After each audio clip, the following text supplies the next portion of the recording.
সম্মানিত দর্শকবৃন্দ, বাংলাদেশি সেবা পার্টির পক্ষ থেকে আপনাদের সকলকে জানাই আসসালামু আলাইকুম ওয়া রাহমাতুল্লাহ। রবের কিংডমে যত আজাজিল রয়েছে, দুর্নীতিবাজ নেতা নেত্রী ও কর্মী সমাজ রয়েছে, এদের কাছ থেকে আল্লাহ তাআলার কাছে আশ্রয় চাই। যখন একটি দেশে মানবতন্ত্র চলে, তখন সেই মানবতন্ত্রের অধীনে যে সমস্ত লোকেরা পাপ করে, এই পাপীদের মাফ করার ব্যাপারে, এমনকি খুনিদেরও মাফ করার ব্যাপারে এই বঞ্চিত তন্ত্রের যারা প্রধান থাকে তাদের কাছে এই পাওয়ার থাকে যে তারা ইচ্ছা করলে কি করতে পারে, মাফ করে দিতে পারে।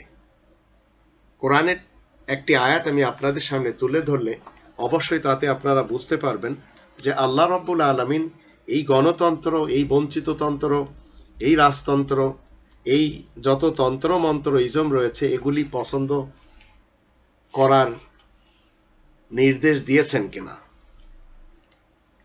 2 নম্বর সূরা আল বাকারা 258 নম্বর আয়াতে আল্লাহ বলেন, আলাম তারা ইলাল্লাযী হাজ্জা ইব্রাহিমা ফি রাব্বিহি আন আতাহুল্লাহুল মুলক ইয ক্বালা ইব্রাহিমু রাব্বিয়াল্লাযী ইহয়ী ওয়া ইউমীত ক্বালা আনা উহয়ী ওয়া উমীত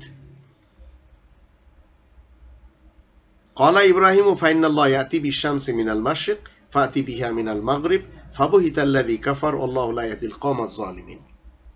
এই আয়াতের দৃষ্টিতে আমি বাংলাদেশের প্রেসিডেন্টের ব্যাপারে যে কথাগুলি তুলে ধরব, সেগুলি শোনার পূর্বে প্রথমে এই আয়াতটির বাংলা অনুবাদ শুনে নেন।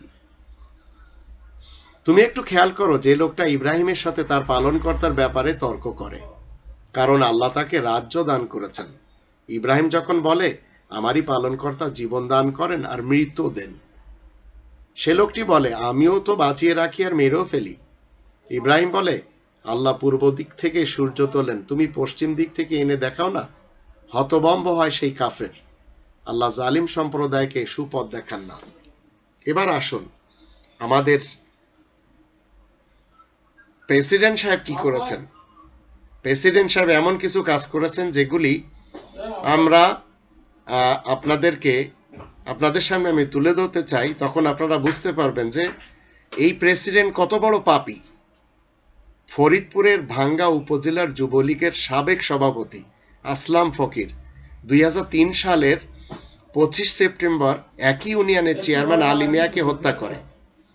সেই হত্যা মামলায় জেলা ও দায়রা জজ আদালত আসলাম ফকিরকে দোষী সাব্যস্ত করে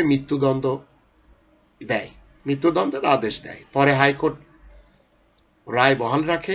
এরপর রাজনৈতিক বিবেচনা 2015 সালে আসলাম ফকিরের ফাঁসির সাজা মওকুফ করে দেয় রাষ্ট্রপতি, কারণ এই পাওয়ারটি তার কাছে রয়েছে। সে মারতে পারে, জীবিত রাখতে পারে। বিবেচনা 2015 সালে আসলাম ফকিরের ফাঁসির সাজা মওকুফ করে রাষ্ট্রপতি, আর 2017 সালে কারাগার থেকে মুক্ত হয়ে স্থানীয় রাজনীতিতে আবার ফিরে আসে বীর দর্পে। মৃত্যুদণ্ড থেকে মুক্তি পাওয়ার পর এবার ভাঙ্গা উপজেলার মানিকদহ ইউনিয়নের শহীদ মাতব্বরকে খুনের অভিযোগ সরাসরি আসলাম ফকিরের বিরুদ্ধে। এই হত্যা মামলায় আসলাম ফকিরকে প্রধান আসামি করে 54 জনের বিরুদ্ধে মামলা করা হয়েছে।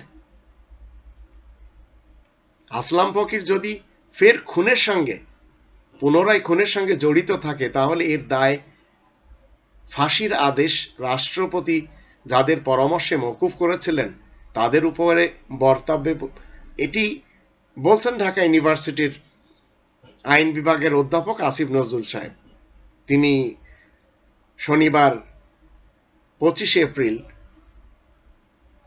2020 সালে নিজের ফেসবুক এক স্ট্যাটাসে তিনি এ মন্তব্য করেছেন।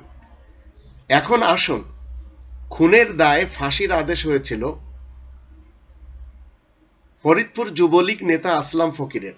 রাজনৈতিক বিবেচনায় 2015 সালে ফাঁসির সাজা মওকুফ করেছিলেন রাষ্ট্রপতি, কিন্তু ফাঁসির সাজা তিনি নিজে মওকুফ করেনি। প্রধানমন্ত্রী অফিসের পরামর্শ ছাড়া এটি করার কোনো ক্ষমতা তার নেই। প্রাগৈতিকভাবে এই পরামর্শ প্রদানের সাথে সাধারণত স্বরাষ্ট্র ও আইন মন্ত্রণালয় জড়িত থাকে। এটি ডেমোক্রেসি দেশে, বিশেষ করে গরিব ডেমোক্রেসি দেশে এগুলি থাকে। আসলাম ফকির গতকাল আবারও কি করলো, একটি খুনের মামলায় প্রধান আসামি হয়েছে। এ খুন যদি সত্যি সে করে থাকে তাহলে এর নৈতিক দায় তাকে ক্ষমার প্রক্রিয়ায় যারা জড়িত ছিল সকলের উপরে বর্তাবে।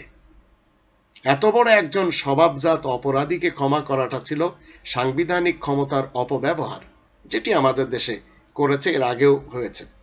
এরকম অপব্যবহার সম্প্রতিকালে আরো বহুবার হয়েছে। বাংলাদেশি সেবা পার্টি কি চায়? রব্বানিতন্ত্র।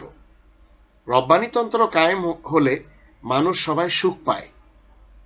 কারণ কি? 5 নম্বর সূরা আল মাইদার 45 নম্বর আয়াতে আল্লাহ বলে দিয়েছেন বিশেষ একটি আইনের প্রক্রিয়া কিভাবে জারি করতে হবে। আল্লাহ বলছেন, মানুষের জন্য আমি আইনে নির্দেশ লিখে দিয়েছি, জানের বদলে জান, চোখের বদলে চোখ, নাকের বদলে নাক, কানের বদলে কান, দাঁতের বদলে দাঁত, আর সব রকমের জখমের বদলা ঠিক এই হিসেবে।